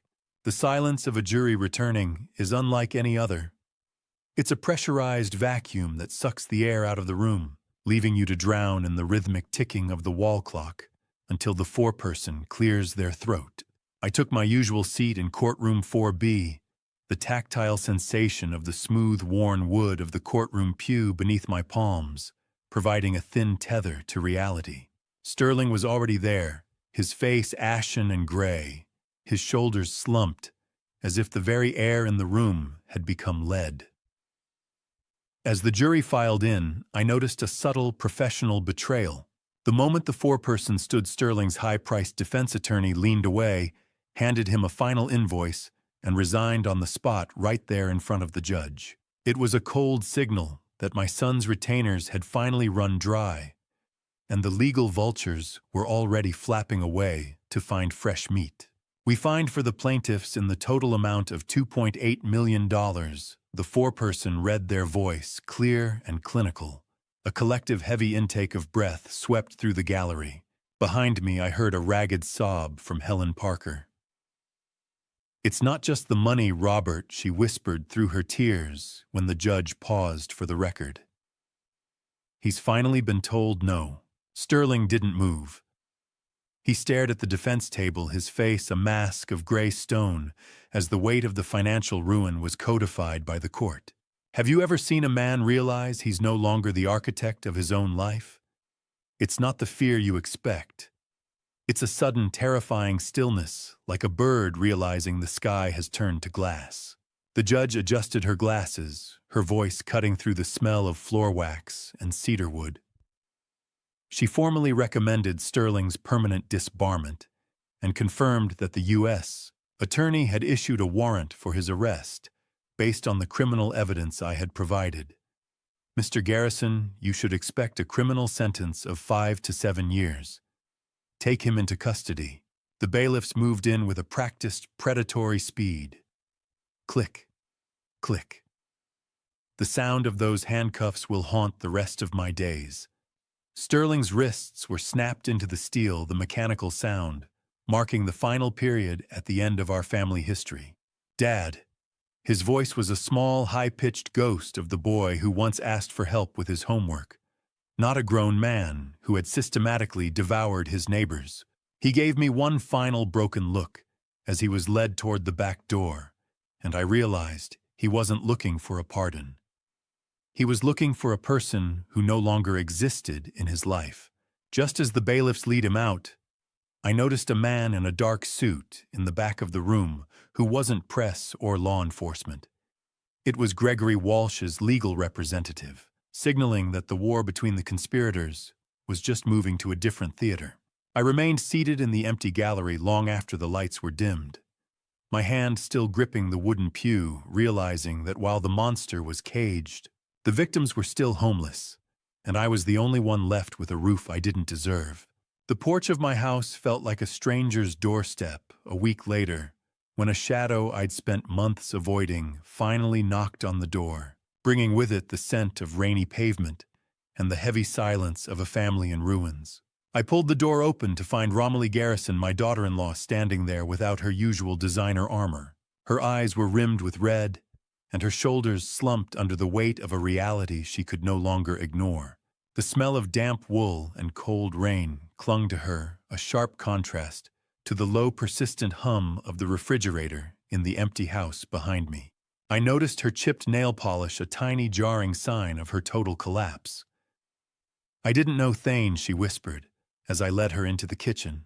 "I swear I didn't know he was capable of using your name like that." She broke down over a cup of tea I'd brewed more out of habit than hospitality. She admitted she had been blinded by the lifestyle, the vacations, and the seaport office, never asking where the money came from.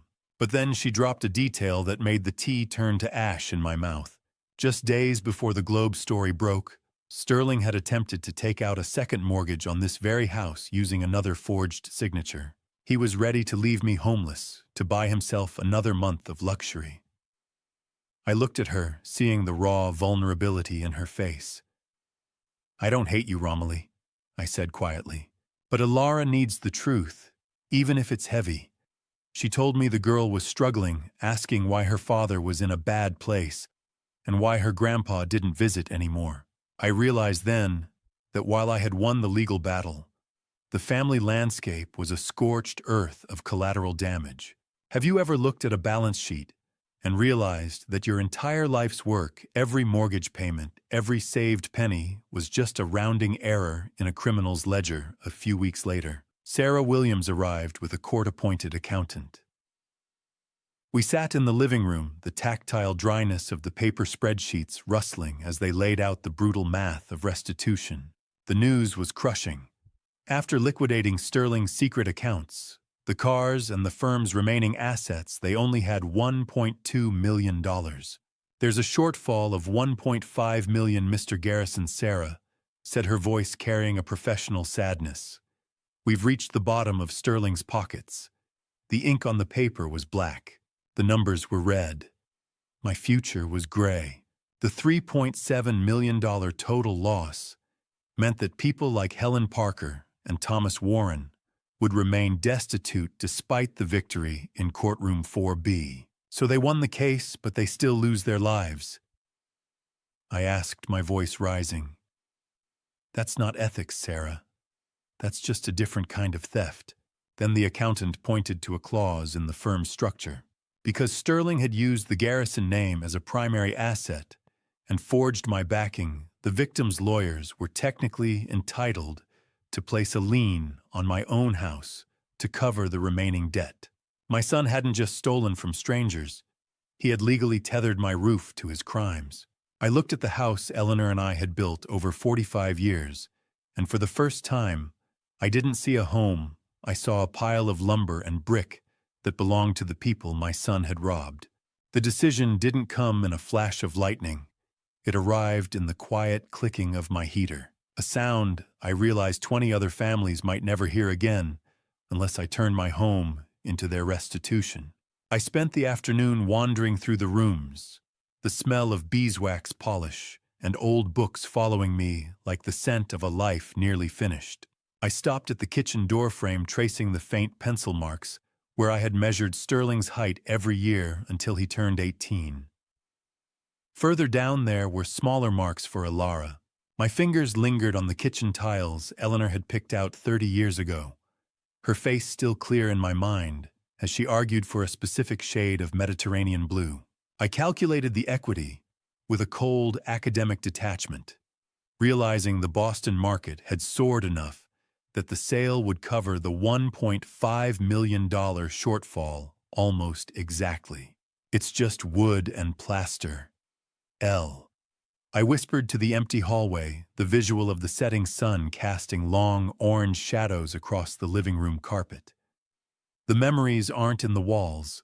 I felt a sharp pang of guilt for erasing Alara's future inheritance. But I overridden it with the ethical imperative that had guided my career: stolen lives must be repaid before legacies can be built. While preparing for the move, I opened the small safe in my study and found a hidden velvet pouch in the very back.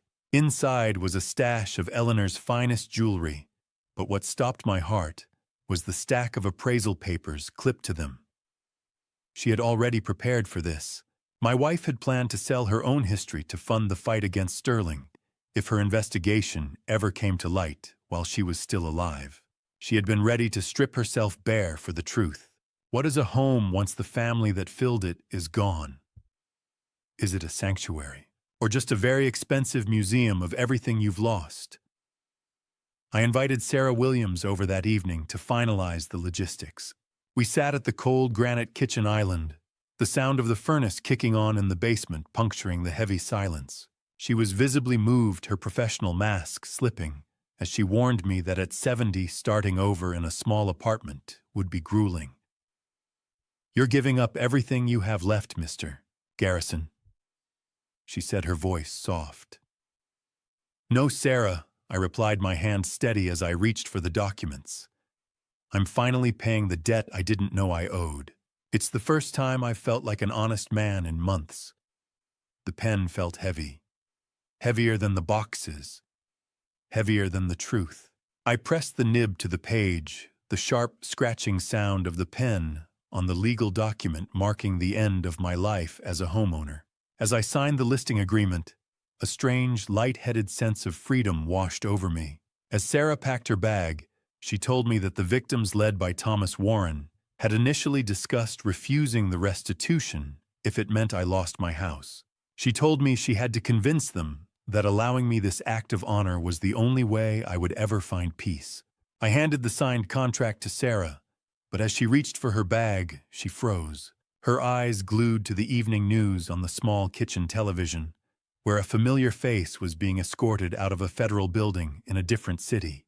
The echoes of my footsteps in the empty hallway sounded like a dialogue between the man I used to be and the stranger I had become, each hollow thud resonating against walls that no longer held my name.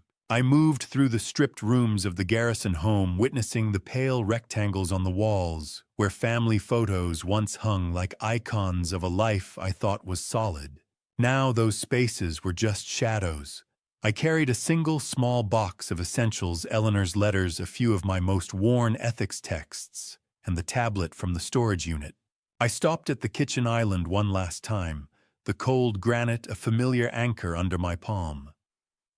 The morning news had been a frantic staccato, but the core of it was peace. Gregory Walsh's arrest hadn't just been a local headline. His testimony had directly implicated 3 other law firms, turning my son's betrayal into the catalyst for a massive city-wide legal purge. More importantly, Walsh's cowardice had led to the recovery of several million more in overseas assets. The victims wouldn't just be settled, they would be more than whole. "We did it, Elle," I whispered to the empty air. "They're safe now." I walked to the front door, the heavy wood clicking shut for the last time with a sound of absolute finality. Goodbye to the ghosts. A house is just a heavy garment we wear to prove we exist. Taking it off felt like the first deep breath after a year of drowning. I drove away from the tree-lined street, the Camry's suspension lightened by the lack of boxes, and headed toward a modest studio apartment near the university. When I arrived, the smell of fresh paint and empty space greeted me. It was a fraction of the size of the house I'd spent 45 years maintaining. But as I turned the smooth, cold metal of the new apartment key in the lock, I felt an overwhelming sense of lightness. I began to unpack, moving with a steady, quiet deliberation. I set Eleanor's framed photo on the small built-in desk by the window. The visual of the snow-dusted Boston skyline through the small pane was enough to make my chest swell with a quiet, somber triumph. I had bought myself a future unburdened by Sterling's shadows paid for in wood and brick. I brewed a cup of hot, simple tea in a new mug and sat by the window, the blue, hypnotic flicker of the city lights reflecting off the dark glass. It's enough, I thought, watching the first flakes of a winter storm begin to swirl. More than enough. One key, one room, one truth. I was finally home. As I opened the last box at the bottom of the stack, I found a small hand-drawn card that Romilly must have slipped in while I wasn't looking. It was from Alara. There were colorful drawings of flowers and a single sentence in her messy 6-year-old script. "Thank you for telling the truth, even when it was hard." I held the paper with trembling fingers, feeling the first warm sign of a restored bridge to my granddaughter. The ethics teacher had finally passed his own final exam, proving that honor is a currency that never truly depreciates. The silence of my new world was deep and restful, but it was suddenly broken by the familiar chime of a new email from Sarah Williams. The cursor blinked on the screen, a tiny white pulse in the dim light of the studio, waiting for me to engage with the world one last time. The knock was hesitant, 3 soft raps that barely carried over the whistle of the January wind against the studio's thin glass, sounding more like a question than a demand. I stood in the center of my new, cramped world, the smell of cheap apartment hallway cleaner clinging to the air. I had opened Sarah Williams's email only minutes before. She had warned me that David was looking for my new address, proving that my former student was still acting as my protective vanguard even now when the war was technically over. I pulled the door open. David Morrison stood there looking aged and diminished by the weight of his own guilt. He looked like a man who had lost his way in a blizzard. We sat in the kitchen area of the studio, our knees nearly touching in the small space. David clutched a paper coffee cup with trembling hands, the steam rising between us, to fill the silence of months of unspoken betrayal. "I didn't think he'd use it against you, Robert," he said, his voice a ragged whisper. "I thought I was saving you from your own grief. I thought if Sterling knew you were spiraling, he could help." I listened with a detachment that surprised me. The heat of my anger had long since evaporated, replaced by the cold clarity of consequence. "Intentions don't pay for empty houses, David." I replied, my hand resting on the cold, laminate countertop. "But they do weigh down the soul. Is forgiveness a gift you give to the person who hurt you, or is it just the trash you take out, so your own house doesn't smell like rot?" I looked at my friend of 50 years and saw a stranger wearing a familiar face. David begged for forgiveness, offering to help me with my new living expenses, or even move back to his neighborhood so we could be near each other again. I gently refused.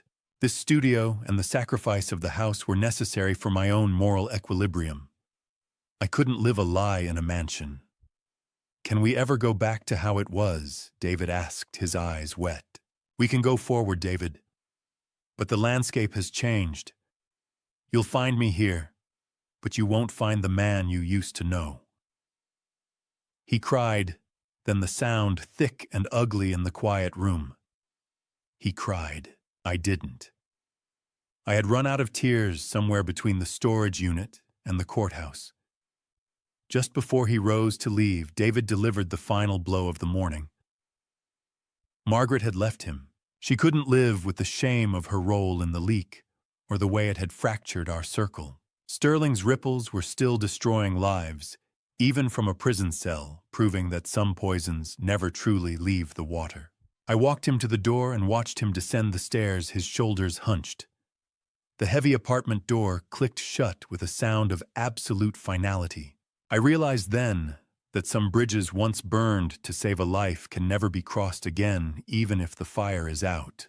I watched David's car pull away from the curb through the window, but my eyes were already drifting to the small, white envelope on the counter, the final instructions Eleanor had left for the day I was truly alone. I reached for it, my fingers steady, as I prepared for the last conversation I would ever have with my wife. I didn't use a letter opener. I used my thumb to tear the seal of Eleanor's final envelope. The sound of the paper parting, like the last cord connecting me to a life that had been systematically dismantled. The paper was aged, the adhesive already brittle, as if it had been waiting decades for this specific moment of silence. I sat on the edge of my small bed in the studio, the whistle of the winter wind through the window seals providing a lonely accompaniment to her written voice. Thane, an ethics teacher without a classroom, is just a man with a heavy conscience, she had written in those final weeks. Go back to work. Teach them how to spot the wolves. She revealed a modest life insurance policy from her early teaching days that I had never known existed. But there was a catch. Eleanor had placed it in a trust that required me to be unburdened by property to access it. She had predicted my decision to sell the house long before I even knew I would have to. She didn't want me to just survive the scandal. She was planning my resurrection. She knew that to truly honor the social contract, I had to be back at the podium, turning my grief into a practical shield for others. Retirement is a slow rust, but teaching is a whetstone. I could feel the dull edges of my mind beginning to spark against the curiosity of the room as I prepared for my first day. I arrived at the Dorchester Community Center on a crisp February morning, carrying the heavy leather briefcase handle that felt like an old friend in my grip. Sarah Williams had worked tirelessly to help me establish the Garrison Initiative. As I entered the small classroom, I was greeted by the eager, weathered faces of Helen Parker and Thomas Warren. They were no longer just victims in a legal file. They were my first students. The rhythmic sound of the radiator clanking in the corner felt like a heartbeat.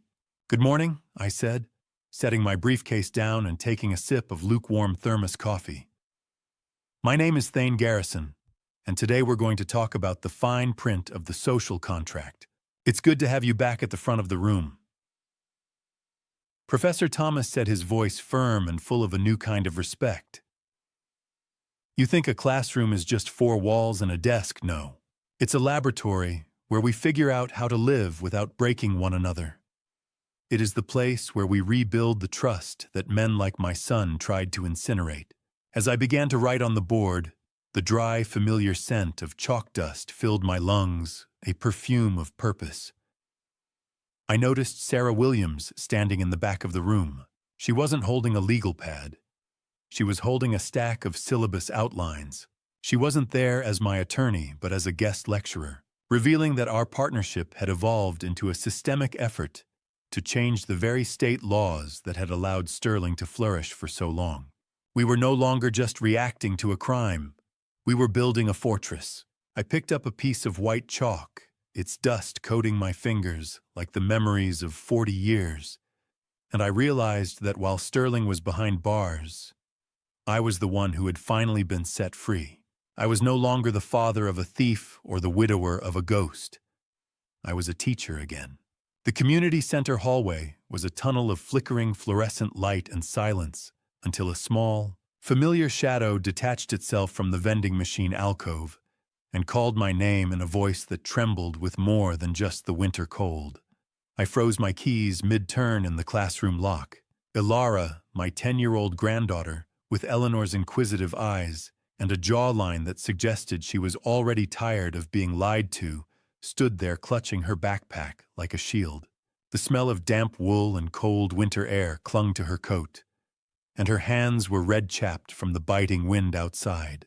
She explained through chattering teeth that she had taken 2 buses and walked 6 blocks to find me because her mother, Romilly, had been crying for days and wouldn't tell her why I was the bad guy in the news. I brought her into the warm classroom, the heater's metallic rattle the only sound in the empty building. A fierce protectiveness overrode my exhaustion. "Grandpa, they said you put Daddy in a cage," she whispered, her eyes filling with tears. "They said you took our house." I knelt beside her, rubbing her cold hands. "Sweetheart, houses are just boxes." I took the lies away so we could breathe again. She looked at me for a long moment, then revealed that Sterling had been visiting her secretly before his arrest, telling her I was confused and that she shouldn't trust my stories. He had been trying to poison the next generation before the law could catch him. She was so small, so fragile, and yet she had carried the heaviest secret in the city in a sparkly pink backpack. Ilara reached into her bag and pulled out a crinkled violet-colored envelope. She explained it was taped behind a loose baseboard in her old playroom where she and Eleanor used to hide treasure. "Grandma said if I found this, it meant the game was over and we were safe," she said, her voice gaining a tiny bit of strength. I recognized Eleanor's handwriting immediately. There was a post-it note attached, instructing Ilara to give it to me if I ever moved into a smaller world. My wife was always 3 steps ahead of the dark, wasn't she?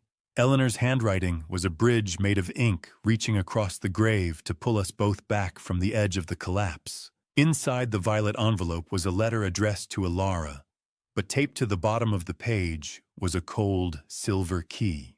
Eleanor wrote that she had funded a safe deposit box with her own grandmother's inheritance, a private cache, separate from any joint garrison assets. She had kept it hidden for 40 years, waiting for the moment when the foundation finally rotted away. I felt the tactile sensation of the cold metal against my thumb, the violet hue of the envelope shimmering under the harsh classroom light. I realized then that Eleanor hadn't just left me a mission to stop a thief. She had left one final, impossible truth that was about to change everything I thought I knew about our son's birth. The silver key felt heavier than the boxes of evidence, a cold weight that seemed to vibrate with the frequency of a secret kept for 4 decades. I looked at the key and then at the girl who had brought it to me, realizing that the real reason Eleanor was so desperate to stop Sterling was hidden behind a bank vault door I didn't even know existed. I pulled Ilara closer, the scent of the winter air still clinging to her hair, while the violet envelope sat between us on the laminate desk, like a small paper heart waiting to be revived. The classroom was an island of dim yellow light in the vast silence of the Dorchester Center. I began to read the letter aloud, my voice catching on Eleanor's elegant looping script. She revealed a secret she had guarded for over 4 decades, one that made the very air in the room feel heavy with the weight of old ghosts. Sterling was not my biological son. During our brief, intense separation early in our marriage, Eleanor had a short encounter with a man I never knew existed. She chose me to be the father because of what she called my inherent goodness. "I chose your grandfather not because of a bloodline, Ilara, but because of his soul," she wrote. "I wanted Sterling to grow in the light of an honest man." The revelation was an existential shock, a sudden shifting of the earth beneath my feet. But the letter went deeper. The man who had fathered Sterling was a person Eleanor had investigated in her youth for high-level financial misconduct. She had spent 40 years searching Sterling's face for the rot of a generational echo, a dark strain she feared was inevitable. "Thane, if you are reading this, forgive me for the silence," her words pleaded from the crinkled page. "I thought my love could drown out the ghost of a man you never knew. Can a secret be a kindness? Or is it just a debt we leave for the people we love to pay after we're gone?" I didn't feel betrayed. I felt seen. She had spent 40 years protecting my image of our life, even while she was bracing for the collapse she feared was written in Sterling's marrow. Ilara gripped my hand, her small fingers warm against my palm. Grandpa, am I going to be like him? She asked, her voice a fragile thread. I looked at her, realizing she had been carrying the unspoken terror of her father's bad blood. Look at me, Alara. You have her heart, and you have my name. The rest of the world, that's just noise. You are your own beginning. I used the final pages of the letter addressed directly to her to explain that biology is just a map, not a destination. Eleanor had ensured this by leaving the silver key in our possession. The safe deposit box it opened was explicitly for Alara's education, a clean legacy untethered from Sterling's stolen millions. As the winter wind rattled the high classroom windows, I felt the cold, metallic bite of the silver key in my palm. The letter revealed one last detail. The box didn't just contain money. Eleanor had recorded a video testimonial for Alara before the cancer took her voice, a primary source of truth meant to guide her when the world got loud. I folded the violet paper, the fading scent of her stationery, a ghost in the room. I didn't feel like the victim of a lie. I felt like the recipient of a final, desperate protection. We sat together in the dimming light, a grandfather and granddaughter finally untethered from the shame that had threatened to consume us. I tucked the key into my pocket, knowing the journey wasn't over until we saw what Eleanor had captured on that final hidden tape. A year is enough time for the grass to reclaim a disturbed patch of earth, but it's barely a heartbeat when you're waiting for the echoes of a family's collapse to finally fade into the Boston wind. I stood before Eleanor's headstone at Mount Auburn Cemetery, my palm resting on the smooth, cool marble. The smell of dry leaves and cold stone filled the air, a seasonal reminder of things passing and things enduring. The wind whistled through the ancient elms, carrying the crisp, clean taste of October. I was there to deliver my final report. The folders are closed, Eli whispered. The debt is paid in full. I told her about the others. Helen Parker had finally settled into a bright, safe apartment near the park. And Thomas Warren had just called me to say his oldest granddaughter had started her freshman year at the university. I informed her that the mission she set in motion within that dusty storage unit was complete. The Garrison name no longer stood for a predator's greed. It had become a shield for the vulnerable. I reflected on Sterling's current life in that minimum security facility. I felt no fire of vengeance, only the quiet sorrow of an ethics teacher observing a failed experiment. You spend your life teaching that the truth sets you free. You just never realize how much of yourself you have to burn to make the fire bright enough to see by. I had heard through Sarah that Sterling had started a small ethics study group behind bars using my old discarded textbooks. I wondered if it was the first microscopic seed of genuine remorse, or merely a final desperate attempt at the only skill he truly mastered, mimicry.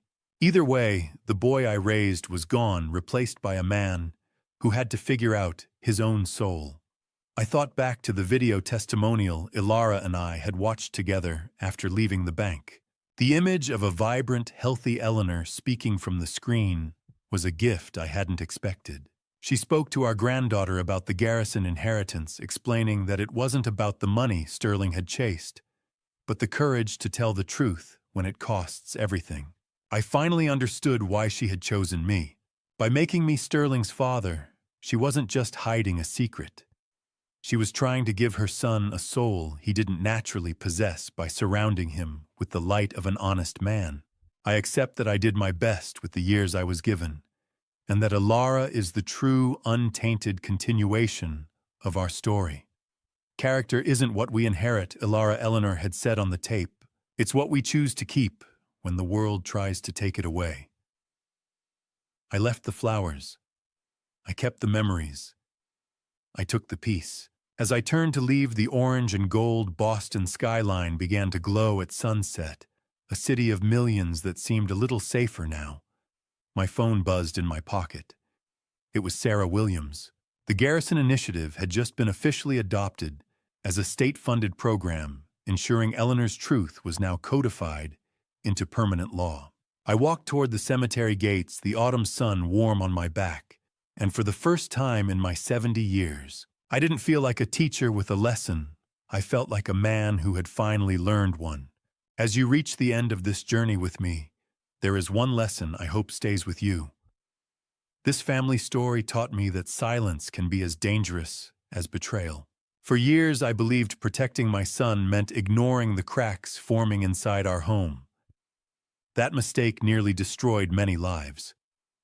What some people call dad revenge was never about anger for me.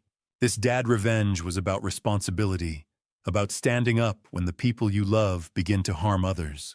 Looking back on this family story, I see my own failures more clearly than anyone else's.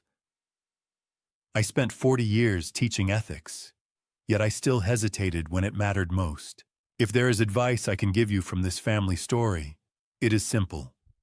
Never protect wrongdoing just because it shares your last name. Do not repeat my mistake. Ask hard questions. Watch actions more carefully than promises.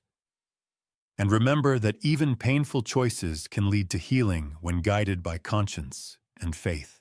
In my darkest moment, I believed that God allowed me to see the damage not so I could punish my son, but so I could protect those he hurt. What many viewers call dad revenge was simply the moment a father chose integrity over fear.